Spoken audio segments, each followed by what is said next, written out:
Tu savais que tu pouvais tuer quelqu'un à cause de ton odeur corporelle? Un jour, un jeune technicien de laboratoire du nom de Nobuo est tombé super malade. En fait, c'était un simple rhume, mais c'était suffisant pour agacer tous ses collègues à cause de ses éternuements à répétition.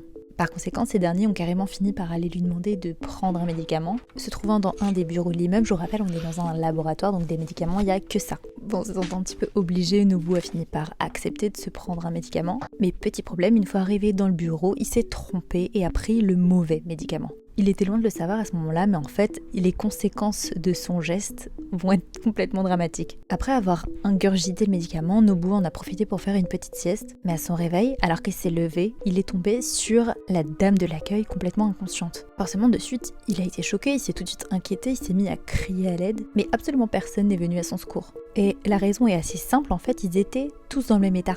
Tous. Pour vous la faire en bref, si on avance dans le scénario, Nobuo, ne sachant pas quoi faire dans cette situation, a activé l'alarme du laboratoire, entrant ainsi en contact avec de puissants responsables de ce même groupe pharmaceutique, qui ont tous été complètement sous le choc d'apprendre la nouvelle. Ces derniers, apprenant ça, lui ont demandé de réaliser une quête de la plus haute importance, celle de se saisir des médicaments qu'il a ingérés et de leur apporter en main propre à Tokyo, le faisant donc traverser le pays à pied. Nobuo, en tant que bon employé, s'est empressé d'obéir à ses supérieurs, en quittant le laboratoire et en partant en direction Tokyo avec ses fameux médicaments en poche. Mais très vite, il s'est rendu compte que tous ceux qu'il croisait sur son passage, animaux comme humains, étaient dans le même état, c'est-à-dire inconscients. Mais ce qu'il ne savait pas à ce moment-là, c'est que le responsable de cette catastrophe, c'était lui-même.